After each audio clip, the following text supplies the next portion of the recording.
Hello दोस्तों, welcome to my channel GK Educot channel में आप सभी का एक बार फिर से हार्दिक स्वागत है।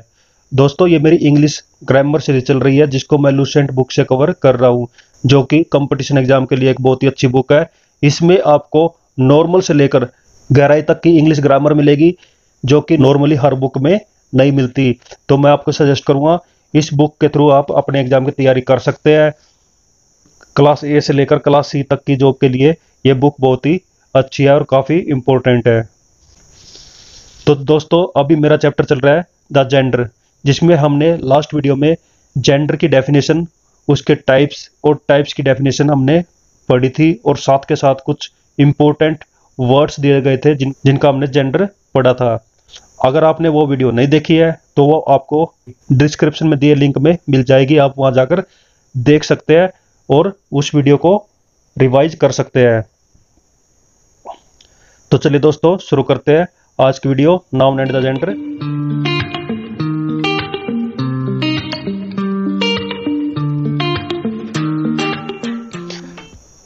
सम इंपॉर्टेंट रूल्स ऑफ जेंडर। अब यहाँ पर हम जेंडर के कुछ रूल्स पढ़ेंगे, उनको समझेंगे और याद करने की कोशिश करेंगे। जिसमें रूल नंबर फर्स्ट आ जाता है, कुछ ऐसे नाउन है जिनका प्रयोग सुंदरता के लिए, ब्यूटी के लिए, कमनीयता के लिए यानी ग्रेसफुलनेस के लिए, सजनता जेंटलनेस के लिए, कोमलता, सौम्यता, लघुता आदि का बोध कराने के लिए किया जाता है। इस स्थिति में फेमिनिन जेंडर यानी स्त्रीलिंग माना जाता है, और इसके लिए सिंगुलर प्रोनाउन यानी कि सी, हर, हर्स, हरसेल्फ का प्रयोग जरूरत के मुताबिक होता है। यानी कि जब हम कुछ वर्ड्स का यूज ब्यूटी के लिए करते हैं, ब्यूटी को बताने के लिए करते हैं, ग्रेसफुलनेस को बताने के लिए करते हैं, फिर जेंटलनेस को दर्शाने के लिए करते हैं, कोमलता, सौम्यता, लघुता इनको बताने के लिए करते हैं, उनको बोला जाता है फेमिनिन जेंडर। स्त्रीलिंग ही शब्दों का यूज किया जाता है। जैसे एग्जांपल बताया गया द मून। द मून क्या बताता है? सुंदरता, ब्यूटीफुल के लिए। The earth, nature, flattery, spring, hope, virtue, charity, humility, mercy, faith, peace, ship, river, nation, jealousy, liberty, fame, city, country, car, modesty, train, pride, truth, justice. ये सभी words क्या है? स्त्रीलिंग वर्ड्स है, फेमिनिन जेंडर है, जिनका यूज हम beauty, ग्रेसफुलनेस और जेंटलनेस जैसे शब्दों को बताने के लिए करते हैं। इसके अलावा यहाँ पर एग्जाम्पल दिया है। जैसे फर्स्ट है, the moon shed her light on the bank. The moon shed its light on the bank. दोनों में डिफरेंस क्या है? यहाँ पे हर लाइट है, इसमें इट्स लाइट है। तो यहाँ पर हम क्योंकि द मून का यूज किया है, तो द मून क्या? स्त्रीलिंग, तो इसके साथ हम किसका यूज करेंगे? हर का। तो first sentence is correct, second is wrong. Next, spring has her own charms and delights. Spring has its own charm and delights. तो स्प्रिंग किसके रूप में यूज होता है? स्त्रीलिंग के लिए। अब इसके साथ किसका यूज करेंगे? हर का। तो first is correct, second is wrong. Next, peace hath her victories no less renowned their war. Second है, peace hath its victories no less renowned than war. तो इसमें भी हर विक्ट्रीज और इट्स विक्ट्रीज का use हुआ है। तो piece के साथ हम किसका यूज करेंगे? स्त्रीलिंग वर्ड का, यानी कि हर का। उसी प्रकार से नेक्स्ट में भी है, हर वे, इट्स वे, किन के लिए? द शीप के लिए। वैसे ही लॉन्ग वर्चू के लिए किसका यूज किया है? सी का और इट का। तो इसमें किसका यूज होगा? सी का, ना कि इट का। रूल नंबर सेकंड आ जाता है, जिसमें बताया गया है, यदि कॉमन जेंडर के नाउन से पहले गर्ल, वुमन, लेडी, फीमेल का प्रयोग हो तो इनके लिए फेमिनिन जेंडर के सिंगुलर प्रोनाउन सी, हर, हर्स, हरसेल्फ का प्रयोग किया जाता है। जैसे कि गर्लफ्रेंड, फ्रेंड क्या है? कॉमन जेंडर है, जो पुरुष और स्त्री दोनों के लिए यूज करते हैं, लेकिन इसके साथ क्या लगा? गर्ल, तो क्या बन गया? गर्लफ्रेंड। तो गर्लफ्रेंड क्या? फेमिनिन जेंडर है। वैसे ही girl student, female child, woman teacher, woman doctor और वुमन कंडक्टर एक्सेप्ट है। साथ ही यहाँ पर कुछ वाक्य दिए गए हैं, इनको पढ़ते हैं। जैसे फर्स्ट है, a girl student should not neglect her home. Second है, girl student should not neglect his और इट्स होम। तो इसमें किसका यूज करेंगे? हर का। हिज का यूज नहीं करेंगे, क्योंकि गर्ल है, गर्ल के साथ किसका यूज करेंगे? हर का। नेक्स्ट है, ए woman doctor examines the patient her self. A woman doctor examines the patient himself और इटसेल्फ। तो वुमन क्या है? स्त्रीलिंग है, इसके साथ किसका यूज करेंगे? स्त्रीलिंग शब्द का। यानी कि हर सेल्फ का। नेक्स्ट यहाँ पर कुछ नोट्स दिए गए हैं, उनको समझते हैं। जैसे फर्स्ट है, वुमन का प्रयोग जो है सेक्स को डिनोट करने के लिए किया जाता है, लेडी का प्रयोग सेक्स को डिनोट करने के लिए नहीं किया जाता है। समझिए, वुमन का प्रयोग अगर किसी सेंटेंस के अंदर होता है तो वो क्या बताता है, सेक्स यानी कि पुल्लिंग है या फिर स्त्रीलिंग। और लेडी शब्द का प्रयोग किसी का सेक्स पुल्लिंग या स्त्रीलिंग बताने के लिए नहीं किया जाता है। जैसे वुमन डॉक्टर, लेडी डॉक्टर, तो हमेशा वुमन डॉक्टर होता है, लेडी डॉक्टर नहीं होता। वुमन सर्वेंट होता है, लेडी सर्वेंट नहीं होता, या मेड सर्वेंट आपको मिलेगा। वुमन टीचर, लेडी टीचर नहीं होगा। Woman driver, lady driver. तो ये याद रखिए, डॉक्टर, सर्वेंट, टीचर और ड्राइवर के साथ किसका यूज होगा, वुमन का, ना कि लेडी का। A lady doctor has been sent for, a woman doctor has been sent for. तो ज्यादातर लेडी डॉक्टर का यूज करते हैं, लेकिन यहाँ पर इसको गलत बताया है। राइट क्या रहेगा, वुमन डॉक्टर। ए लेडी टीचर टीचेज मी इंग्लिश, ए वुमन टीचर टीचेज मी इंग्लिश। तो किसका यूज होगा, वुमन टीचर का, ना कि लेडी टीचर का। नेक्स्ट आता है कि उपरोक्त नाउन्स के लिए सी का प्रयोग हो तो वुमन का प्रयोग नहीं होता। जैसे सी इज ए डॉक्टर, अगर हम वुमन डॉक्टर के बजाय हम ये बताएं कि वो लड़की जो है एक डॉक्टर है, तो क्या कहेंगे, सी इज ए डॉक्टर। हम तब ये नहीं बोलेंगे सी इज ए वुमन डॉक्टर, क्योंकि सी खुद क्या बताता है, इस तरह के बारे में बताता है, इसलिए हम डायरेक्ट यूज करेंगे सी इज ए डॉक्टर। वैसे ही she is a woman doctor, she is a teacher और she is a woman teacher. तो इनमें क्या डिफरेंस है, यहाँ पे डॉक्टर का यूज हुआ है, यहाँ पे वुमन डॉक्टर का। तो वुमन डॉक्टर का यूज नहीं होगा क्योंकि सी का प्रयोग हो चुके हैं। इस सी से पता चल जाता है कि ये वुमन डॉक्टर है। सी इज ए टीचर, ये करेक्ट रहेगा। सी इज ए वुमन टीचर, ये रॉन्ग हो जाएगा, क्योंकि यहाँ पर एक ही चीज को बताने के लिए दो शब्दों का प्रयोग किया है, जो कि नहीं होना चाहिए। उसके बाद आ जाता है लेडी शब्द का प्रयोग जो है सामाजिक पद या पदवी के लिए, जैसे कि कोई करेक्टर या फिर सोशल रैंक है, उसको डिनोट करने के लिए किया जाता है। जैसे lady Diana, lady Macbeth. Next आ जाता है लेडी शब्द का प्रयोग औपचारिक शैली में कोटेसी टर्म के रूप में डायरेक्ट एड्रेस करने के लिए होता है। लेडी शब्द का यूज किस लिए करते हैं, औपचारिक शैली में, यानी कि फॉर्मेलिटी के रूप में इसका यूज किया जाता है, जिसमें हम डायरेक्ट एड्रेस करते हैं, डायरेक्ट संबोधन करते हैं। ऐसे हमारे विचारकों का मत है। इस अर्थ में लेडी के साथ जो है प्लूरल लेडीज का प्रयोग किया जाता है, जैसे कि the prime minister said to the people, ladies and gentleman beware of terrorist. और सेकंड है the prime minister said to the people, mesdames and gentleman beware of terrorist. दोनों में क्या डिफरेंस है, लेडीज और मैस्डेम्स का। तो यहाँ पर हम लेडीज का यूज करेंगे, क्योंकि लेडी का यूज किस लिए किया गया है, संबोधन करने के लिए, डायरेक्ट एड्रेस करने के लिए, जो कि अभिभाषण में आई हुई लेडी है। लेकिन लेडी शब्द का प्रयोग जो है सिंगुलर फॉर्म में डायरेक्ट एड्रेस करने के लिए नहीं होता। अगर हम सिर्फ लेडी शब्द का यूज करते हैं, उसके साथ हम लेडीज का यूज नहीं करते, सिंगुलर नाउन के रूप में लेडी का यूज करते हैं, तब इसको हम डायरेक्ट एड्रेस के रूप में यूज नहीं करते हैं। अगर आप कहीं पर जाकर भाषण देते हैं तो वहां पर कहेंगे लेडीज एंड जेंटलमैन, तो वहां पर लेडी का प्रयोग नहीं होगा। जैसे मे आई कम इन मैडम, सेकंड है मे आई कम इन लेडी, तो यहाँ पर लेडी का प्रयोग नहीं होगा। आपने डायरेक्ट एड्रेस किया या किसी को संबोधन किया है, तो यहाँ पर मैडम का यूज होगा, ना कि लेडी का। नेक्स्ट है लेडी शब्द का प्रयोग जो है किसी महिला की उपस्थिति हेतु किया जाता है, ना कि मैडम के लिए। यानी कि लेडी शब्द का प्रयोग जो है महिला की उपस्थिति को दिखाने के लिए किया जाता है, जैसे कि who has stolen this ladies bag, who has stolen this madam bags. क्योंकि यहाँ पर लेडी का प्रयोग महिला के बारे में बताया है, तो यहाँ पर लेडी बैग का यूज होगा, ना कि मैडम्स बैग का।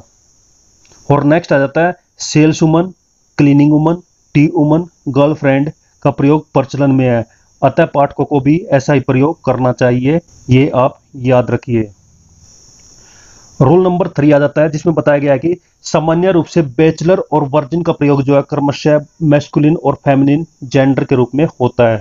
यानी मैस्कुलिन या पुल्लिंग के लिए बैचलर का प्रयोग करते हैं, फेमिनिन जेंडर के लिए, स्त्रीलिंग के लिए वर्जिन का प्रयोग करते हैं।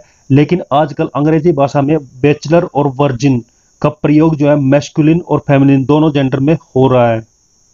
जैसे he is a bachelor, she is a bachelor girl, समझ गए। अगर पुरुष है तो बैचलर, अगर स्त्री है तो बैचलर गर्ल, दोनों के लिए हम बैचलर का प्रयोग कर सकते हैं। लेकिन पहले ऐसा नहीं होता था, पहले सिर्फ पुरुष के लिए बैचलर का प्रयोग किया जाता था। He is a virgin, she is a virgin. तो वर्जिन का प्रयोग भी स्त्री और पुरुष दोनों के लिए किया जाता है। आगे दोस्तों यहाँ पर कुछ नोट्स दिए गए हैं, जिसमें फर्स्ट में बताया है बैचलर। बैचलर का प्रयोग जो है दो टाइप से होता है, कुंवारा आदमी के लिए भी, और मैन और women who has taken the first university degree, जो स्कूल के बाद फर्स्ट टाइम जब कॉलेज में जाते हैं वहां से उनको कोर्स करने के बाद, कोर्स कंप्लीट करने के बाद जो फर्स्ट टाइम डिग्री मिलती है उसको भी बैचलर डिग्री बोला जाता है। और साथ के साथ कुंवारे आदमी के लिए, अनमैरिड मैन के लिए बैचलर का प्रयोग किया जाता है। नेक्स्ट आ जाता है वर्जिन।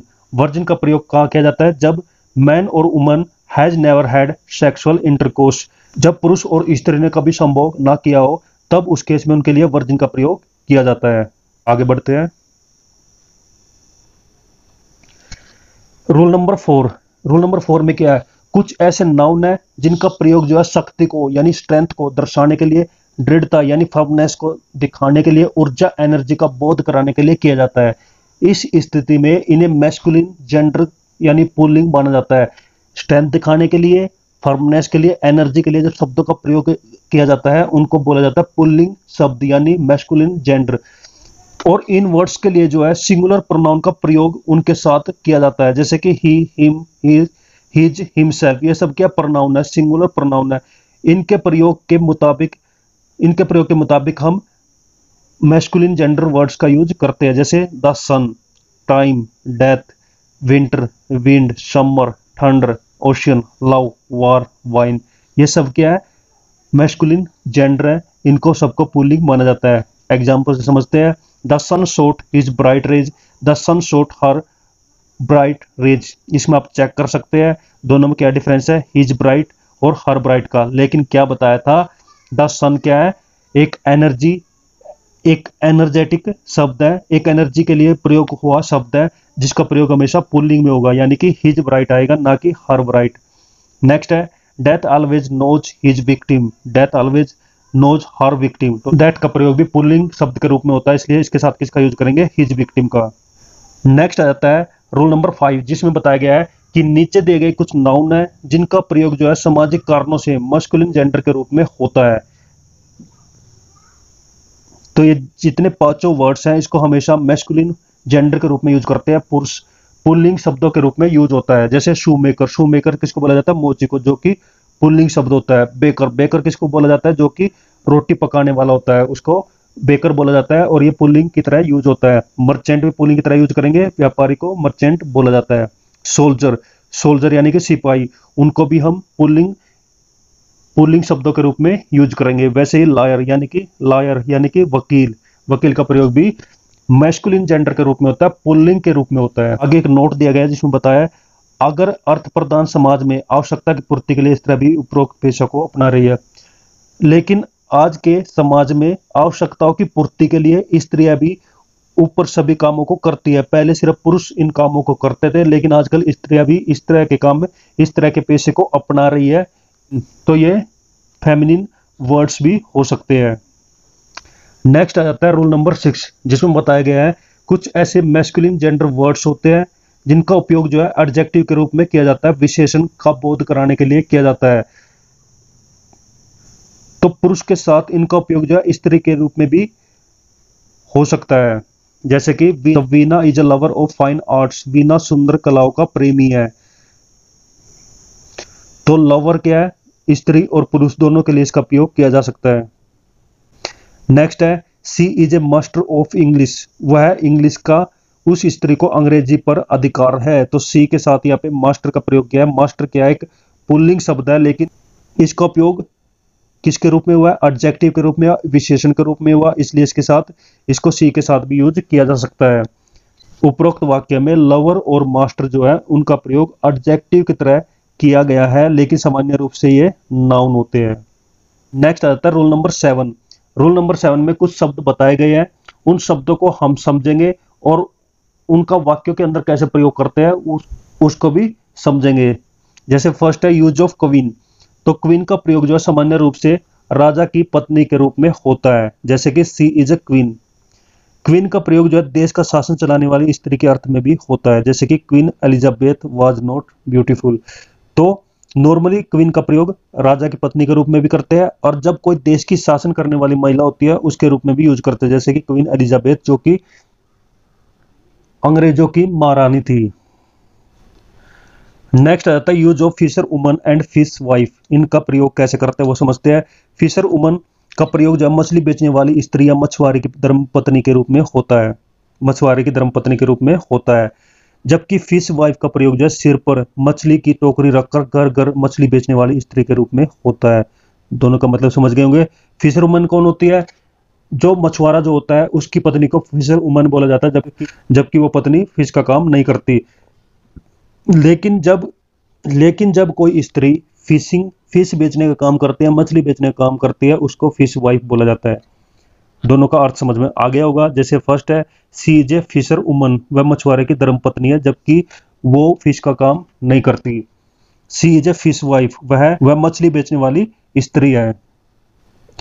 दोस्तों नेक्स्ट आ जाता है यूज ऑफ फेलो। फेलो का प्रयोग कैसे किया जाता है? फेलो का प्रयोग जो है मित्र सहचर के रूप में, तुल्य पुरुष के रूप में, विश्वविद्यालय के सभासद के अर्थ में किया जाता है, जबकि ये क्या है? कॉमन जेंडर है। बिने is an idle fellow, Seema is a my class fellow. तो फेलो जो है पुरुष और स्त्री दोनों के लिए प्रयोग कर सकते हैं, इसलिए इसको क्या बोला जाता है? Common gender. कवि तथा व्याख्याकार कल्पनाशील व्यक्ति होते हैं, कल्पना करके ही अपनी कविता लिखते हैं। ये नॉन लिविंग थिंग्स को यानी मैस्कुलिन और फेमिनिन जेंडर के रूप में प्रयोग किया जाता है कवि और व्याख्याकार का। दोस्तों नेक्स्ट आ जाता है रूल नंबर 8, जिसमें बताया गया है कि ईच एवरी आइदर, नाइदर का प्रयोग डिस्ट्रीब्यूटिव प्रोनाउन और एडजेक्टिव के रूप में होता है। ये जितने 4 वर्ड्स दिए गए हैं उनका प्रयोग किसके रूप में करते हैं? डिस्ट्रीब्यूटिव प्रोनाउन यानी एडजेक्टिव के रूप में करते हैं। लेकिन ये क्या होते हैं? कॉमन जेंडर होते हैं, इसलिए इनके साथ सामान्य रूप से मैस्कुलिन जेंडर का प्रयोग किया जाता है। मैस्कुलिन जेंडर के वर्ड्स के साथ इनका यूज किया जाता है, जैसे कि ही, हिम, हिज, हिमसेल्फ। लेकिन हमें फीमेल सेक्स का पता चलता है, यानी कि हमें स्त्रीलिंग होने का पता चलता है, तो हम इनके साथ फिर फेमिनिन जेंडर के सिंगुलर प्रोनाउन का यूज करेंगे, जैसे she, her, herself, herself, hers, herself. अब एग्जाम्पल से समझते हैं। जैसे फर्स्ट है every student should do his duty, second है every student should do its duty. तो दोनों में क्या डिफरेंस है? हिज और इट्स का। अब समझिए एवरी स्टूडेंट वो क्या है? एवरी को नॉर्मली क्या माना जाता है? मैस्कुलिन जेंडर, इसलिए इसके साथ किसका यूज करेंगे? हिज ड्यूटी यानी मैस्कुलिन जेंडर प्रोनाउन का। नेक्स्ट है each of us has finished his work, each of us has finished it's work. तो यहाँ पर किसका यूज होगा? हिज का, ना कि इट्स का। नेक्स्ट है neither of them has done his duty, neither of them has done it's duty. तो यहाँ पर भी किसका यूज होगा? हिज का, जो कि क्या है? मैस्कुलिन जेंडर का सिंगुलर प्रोनाउन। तो दोस्तों ये आज की वीडियो है जिसमें हमने रूल नंबर 1 से लेकर रूल नंबर 8 तक कवर किया है, जो कि जेंडर से रिलेटेड है। तो दोस्तों आज की वीडियो आपको कैसी लगी?